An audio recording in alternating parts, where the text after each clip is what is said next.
side. And this is so smart by ROCCAT. They don't need to change their bans at all here because, again, Elise has been the favorite jungler for Jankos. So banning away 2 of the junglers for Shook here, and they can just then take Elise or Lee Sin, whatever is left open.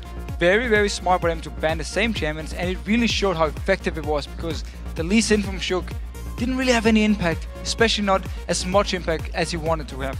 I wonder if they're going to ban out the Thresh here as their final ban. Alliance actually, no, they're going to go for Leona. So that leaves the Thresh open for ROCCAT. Question is, do they prioritize it as first pick? They can do it again because 2 junglers, the same ones as last game, are both open. More junglers like Nocturne could be an option. Udyr, Xing Zhao, there's so many choices here. So they can just take the Thresh away.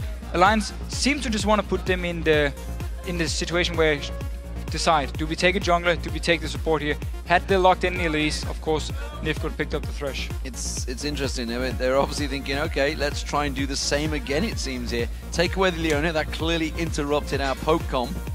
And they are sticking with the same champions. ROCCAT themselves, they're going to react. Looks like it may be Jinx coming out this time. Elise was locked in once again for Jankos, though. It played so well last time around. So same plan as you just said, without the hard engage, unless we see something different now in Vander. You could even lock in at Annie or Zona to get some engage here so you can start the fights if you want to try and do the same thing as before. Though, very standard picks from ROCCAT. We've seen the Jinx from Silver. And ROCCAT as a team do such a good job protecting him when he's playing this Jinx, so it works out really well for him in every single team fight. Yeah, this is a 3 that they, core 3 that they've had all the way through playoffs, except Thresh, of course, he was banned out a couple of times. But if you look back to the Gambit games, Elise both games, Jinx both games, Thresh both games. So certainly going to be comfortable with these ones. What are Alliance going to be going on to this time around? Shook, of course, played himself that Lee Sin. Didn't really get in there a lot of the time. Kind of struggled, in my opinion, to have the control that Alliance needed of him. And I just realized I talked about Vander picking up Zona or Annie when he already locked in the Thresh, of course, so that was pretty stupid. Anyhow, he needs to land the hook now. You realize your own mistake. Yeah, I was like sitting thinking to myself, what support are they gonna pick here? Oh, never mind. Anyhow, though, on Alliance side, even more now disengage and kite with the Morgana being locked in. So still, here's the difference though between the setup from last game. Nocturne, it's a lot better engaged than Elise Sin here. It's a lot more safe engaged because you just pop your ultimate, fly into the face of the enemy. Can even get black shielded by Morgana here, so he won't get CC'd and he can get his fear off to a target, and then the rest of Alliance can just pile onto them. Well, we'll see how it works out for him. We have seen Nocturne already. Cyanide played it, I believe, the other day as well. He's really been a fairly hit and miss champion so far. Has come into his own in 4.5, but hasn't seen too much usage so far. Xin Zhao was also out there as well. Lee Sin, of course, was used by Shook in the last match up. It does seem that Zazas is going to fall back to Toronto once again. He did work out well against Wicked. He didn't really have too many problems. He fell behind in CS, but overall, it seemed fine. And, well, now we see Nidalee in the hands of Overpower. So both these teams now are actually switching around the tactic and taking the other teams, because we now got their engage on the side of Alliance here, where the engage on ROCCAT is you need to land a hook or you need to land a cocoon. Otherwise you won't start a fight. Alliance will be able to just back off every single time. So now then, with the Nocturne from their side, they can actually start the fights. Of course, top lane is going to be the same deal here. If we get the one-on-one, Renekton in the start, Trundle in the late game, Youngbuck talked about it. So we need to see how Alliance will handle this. If they want to be more aggressive early on, if they, especially with Nocturne as well, you can set up a lot of ganks. And if there's a Fizz or a TF from Froggen, he can then join in and beat his like kill squad walking around. And I'm trying to think back to last season, how much Froggen actually played Twisted Fate. Pretty much everyone in the mid lane was playing Twisted Fate. Even backdoored Peke. Yeah, that's true. That did in fact happen. He's switching around there last second. In the end though, it is going to be Fizz locked in here for Alliance. Of course, he did make an appearance in their semi-final game, Game 3 against Fnatic. Against Nidalee. Yeah. Against Nidalee, yeah. It's, so when Nidalee is this popular here, there will be some counter picks. Fizz is one of them. He can deal really well with her in lane, and also the kill potential from Fizz. Always be able to jump onto Nidalee and try and set something up here. So it's a very standard counter pick to Nidalee, and let's see how Froggen can actually handle this. We need to remember again, with Nocturne at level 6, he can join in with him. They can set up some very deadly ganks in the mid lane, where it's very hard for Jankos to actually come in and counter gank it because there's no vision. Well, we'll see how this one works out. Last time Alliance, of course, picked a similar team comp. It didn't work out for them, but they have some differences. The Black Shield up against the Thresh Hug. Vander on his key champion. Celiva falling back to that Jinx. This all worked very well for them against SK. Yeah, and it's such a good setup because, yeah, Jinx, you don't have any jumps, but now you got the Lantern from Thresh here. You got the help from him to actually stand there and hit the turrets and get out, or in general just in the laning phase to avoid the ganks here. You can take the Lantern, get to safety. So it's a very good combination between these two champions. And we saw that 1-3-1 split push the entire time from them, and it was that 3 champion kill squad as well for ROCCAT. You know, land the hook, throw the chompers down, and then the cocoon comes in afterwards with the box if you really need it by then. You can't get away from it, you can't move. No, it's such a strong combination between these champions because, again, pull them into the chompers, and from there on and out, you're just going to be CC'd for such a long time. If Jankos, it's impossible to miss a cocoon then if the Tiger's been locked for such a long time. We'll see if it can be that strong again this time around. I mean, they're falling back to what worked for them, what got them at the top of the table early on in the season, that 1-3-1 split. You're going to have, like you say, Xaxus on his own, Nidalee probably be on his own, while the rest of the team continue to just push in there. But of course, now they've got the added advantage that Overpower on Nidalee could join the rest of the team as and when he needs to. Yeah, so that's actually also the issue for ROCCAT, because Fizz in late game, there's very few champions in the game who can actually deal with him 1v1 in a split push. So we can see Wicked in the start trying to shut down Xaxus, and then later on, whenever Xaxus becomes too strong, they can swap it around. So Froggen goes up there, and he will be able to duel Xaxus, especially because he should be building for armor early on to deal with Wicked. It means less MR, easier for Froggen to go up and kill him, and then Froggen and Alliance will actually win the split push.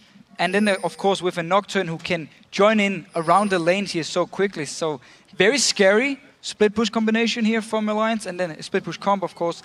And they can actually go 1-3-1 as long as they do well in the early game. Well, we're going to find out here into game number 2. ROCCAT 1-0 up. Don't forget, this one is a best of 3 to decide the third place game. So ROCCAT only needed now the 1 more. Alliance need 2 in a row, but they've done it before, let's not forget already, in the quarterfinal of playoffs, where they lost the first game to the Copenhagen Wolves and then came out to win 2 in a row. Let's see if Alliance, or ROCCAT for that matter, go for anything interesting here at level 1. We can see that 3 men are on the bottom side of the map for Alliance, Fizz and Renekton on the top side. Both Vander and Celiva are actually headed up towards the blue here, so looks like we're going to be seeing a swap. So swapping around here, very, very smart, because again, Trundle is weaker in the start. Get him in the lane swap now, get him some levels, and then he can join up later on against Wicked. Xaxus going to face check in on towards Wicked. Wicked will put some damage down. The rest of ROCCAT will join him. And this is a late invade onto that red. And the Alliance doing exactly the same. They're going to see Jankos down there. So the jungler out of position. It's going to be a red buff stolen away. Shook is with the jungler this time. He's going to be the man. He's with the jungler. He's with himself. Is what he is. Taking away that red buff. The red buff will be stolen away. That means Jankos is actually only going to get 1 buff. Well, no, because Jankos is moving towards the red buff up here. Yeah, they backed on it. Which, of course, Wicked needs to back away. It means, however, though, he's going to be delayed because Shook is already moving for his blue buff. Jankos didn't even get the first buff yet. Wicked showing himself here, actually not going to get involved. This is potentially a 4-man stack in the top wave. And at the moment, I think that's where Wicked's going. He's heading on down south. I think they're thinking we need to do the same thing here. They've got to, surely. I mean, if they start to push in their ROCCAT have been the team that, for me, have hesitated more than any other team when it comes to these swaps and fast pushes. We can actually see, though, that ROCCAT have just Vander and Celiva on the top side, and the rest of them seem to have moved around to middle. As we get a little pause, seems to be a problem with Vander. So what the Alliance is doing here is actually moving Wicked all the way down to the bottom lane so it can do this 4-man push, because Shook is moving from the blue buff as well. Obviously, it's a little bit delayed because Wicked needs to move all the way from top, but he's going to join in there. And if Xaxus doesn't do the same thing, then the tower push is, of course, in favor of Alliance, because also with the bottom lane turret taking more damage than the top lane turret. Well, at the moment, of course, they didn't have vision. We are just having a client restart for Vander. You hear the noise of him reconnecting. They're just waiting for the admins to give the all clear. Both teams, of course, need to be ready to unpause and make sure they can get the game back underway, which is exactly what they're doing right now. Vander has played some magnificent Thresh throughout this season. We'll be able to see if he can land hook after hook, of course. He did get himself some of those LCS big plays. We saw them at the start of the show. If you missed them, well, tough Simply, you should have been there. To be fair, he got like 3 or 4 LCS big plays all in one go. So he did. That's how well he did with the Thresh. Well, just go rewatch the game. Like every single time he had the chance to land the hook, he did, and set up kills for ROCCAT. That's also one of the reasons they won. And if you can do the same here, combine that with Elise, with of course Jinx, as we talked about, staying with him, kill after kill after kill. So here we go, ladies and gentlemen. We are getting back into the game. Game 2, ROCCAT versus Alliance. ROCCAT pushing the top turret, and Alliance, they kind of need to be doing the same. They were holding the lane for a while, though. They're not pushing too hard. So Jankos, because he was so delayed, he's actually moving towards his blue buffs. He won't be able to join up here at the same time as Shook. Shook is down the bottom lane. 4 members. Alliance are going to win this lane swap so hard. They can just push so fast now. That bottom turret, of course, weaker in the early stages up until 8 minutes, and that is going to be a first one going over towards Alliance. The question is now, how fast can ROCCAT push back on the other side of the map, and how far are Alliance going to try and go for this one? It is now 4 in the top lane for ROCCAT, so 4 men in the top, 4 men in the bottom. Mid lane, Froggen is actually going aggressive onto Overpower as well.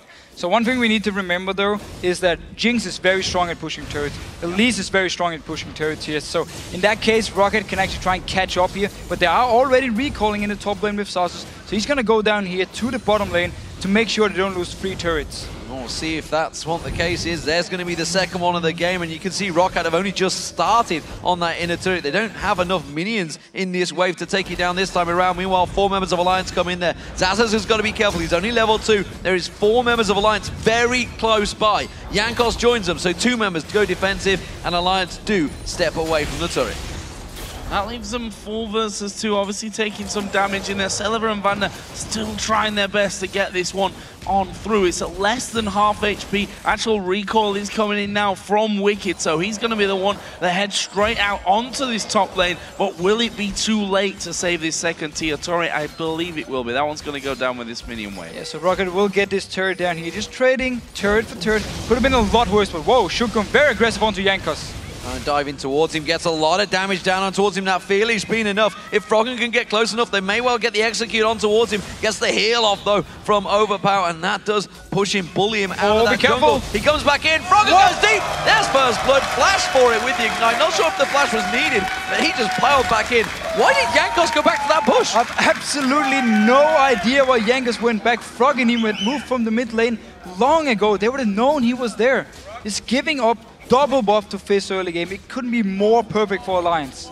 And I think just wanted to get his ward down there inside of the brush, but they pounced before they could really do anything. As Froggen actually going to get exhausted here. That's some good damage back from Overpower. But that summoner spell's been burnt left, right, and center in that mid lane. Only the flash left for Overpower. In the top, the turret did, of course, go down, and Wicked has now gone up there to have himself this minion wave away. If we look at the CS, actually, between those solo laners, 18 to 6 CS for Xaxus over Wicked. We're seeing whether Froggen, I was wondering whether Nif was actually going to go piling in there. Had got flash available, could have gone to Overpower there. Hasn't got his Cougar form just yet, so wouldn't have been able to pounce away, would have forced that flash away from him. As it is, Nif is going to rotate on down towards the bottom. Tams had stuck around the entirety of that bottom lane. They're actually very even in farm. We are going to see Celiver probably heading that one because he's already in the wave, whereas it is a very similar build towards him. But look at this, Shook already got the Feral Flare 6 minutes in the game.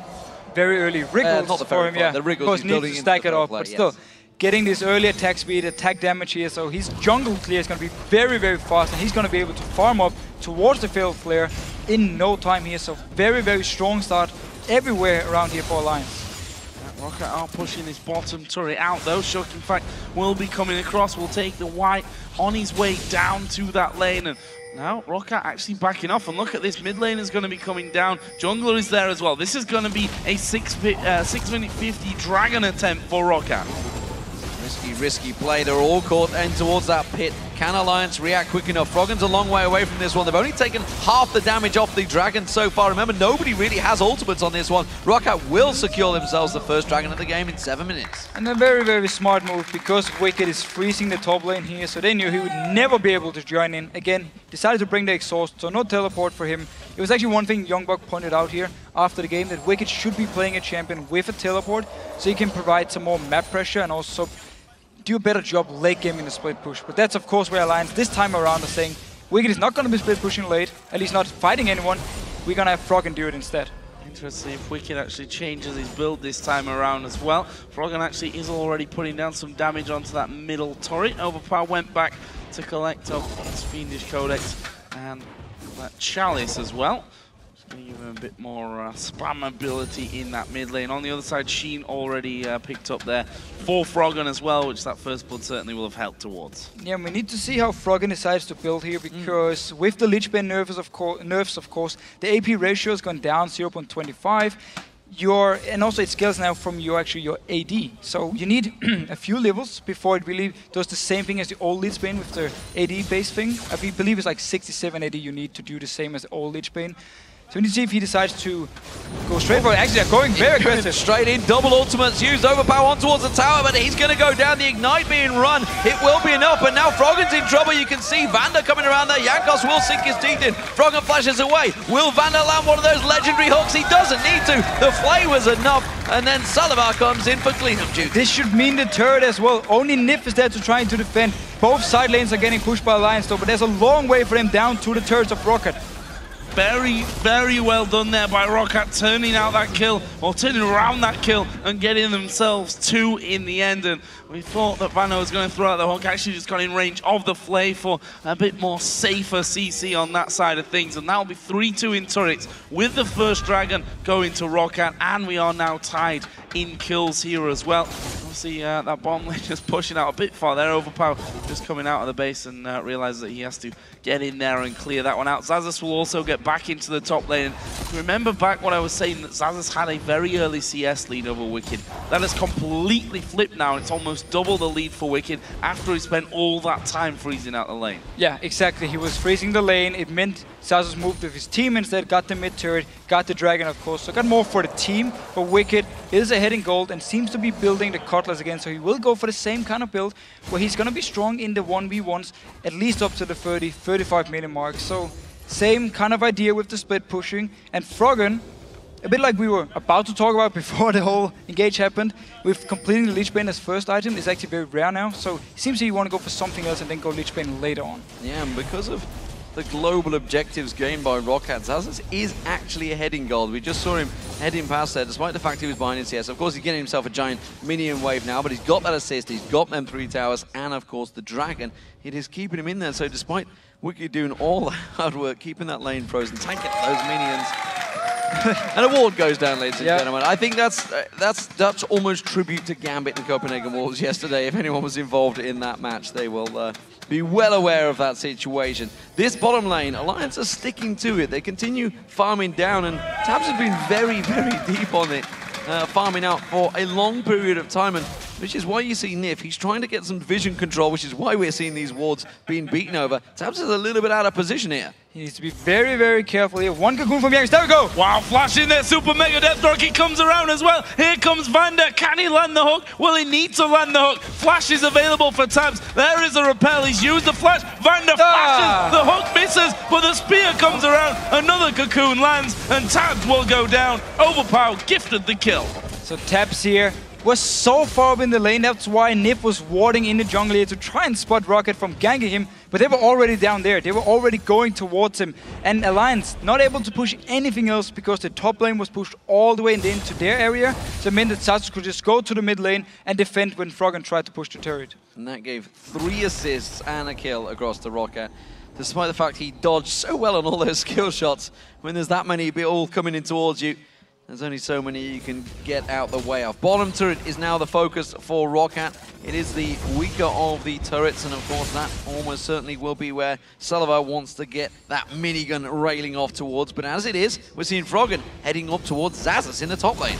Xaxus, he's full HP, ultimate is ready, so this dive could be a little bit risky, but they should have enough damage. He's gonna go putting that ultimate down, and well, enough damage, not really positively true on that one. Wicked took far too much damage from the turret. Yes, Subjugate, you could argue, a little bit wasted in that scenario, but he stayed safe and didn't give any more kills over. And now they may try and turn things around here. They're gonna go in for Froggen. The fish is gonna knock Jankos in the air, but Xaxus keeps going. Don't forget, there's no turret in there, and he just dodges out with a play for careful. Trickster away from that cocoon, but Overpower comes in as well. And there is Vander. Froggen is trying to lead them on the wild goose chase. Wait for the hook. Goes wide though. And Froggen is still running. Super Mega Death Rocket, as it's been doing all week from Sullivan, coming in slightly too late, but they're going to go for Sullivan now. He's going to get leashed up, exhaust onto him as well, under the turret, finds himself safe, turns around, Shook's got no mana left, they're going to keep going, the spear flashes by, can Sullivan chase him down? There's no one on this bottom side of the map for ROCCAT, the zap doesn't quite connect,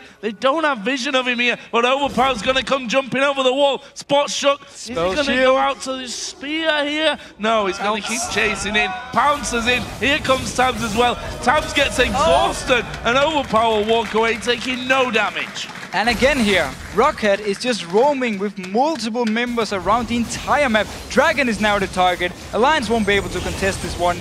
So ROCCAT, simply because Alliance is not able to push anywhere, I mean, yes, Tabs, he's pushing down the bottom lane, but there's no turrets for him all before he gets all the way down to the base.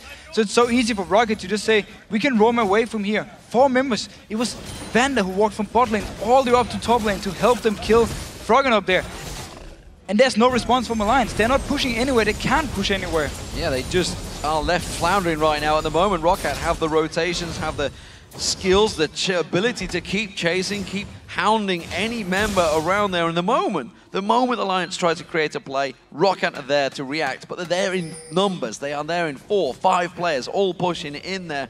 And we saw Sullivan got caught out. It was actually Zaz as they were diving on the top lane, and both of them got countered and picked up a kill for ROCCAT. So fantastic stuff. They now 5-2 up, and they have that turret advantage as well as a gold advantage. It's only 1,000 gold advantage though, despite what has happened, and ROCCAT seemingly in full charge so far.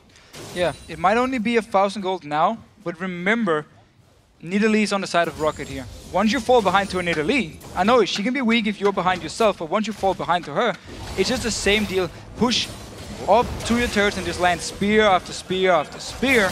So it could be a big issue for Alliance if Overpower gets up here and really starts landing the spears early on. Well, that's what we're going to see here possibly now as that minion wave does start to move in. Overpower hanging around over on the side, and that push going to be coming up now on towards the turret. Once these minions are gone, Froggen might need to just back away from things. There was the first spear, just dodged by Froggen. That turret going to be shredded to pieces. Shook is there, but honestly, he can't do anything about that one. That's another turret here for ROCCAT. And you know, something we really haven't touched on is the fact that Alliance are pretty much all melee apart from Tabs. Tabs is the only man who can keep that wave at bay.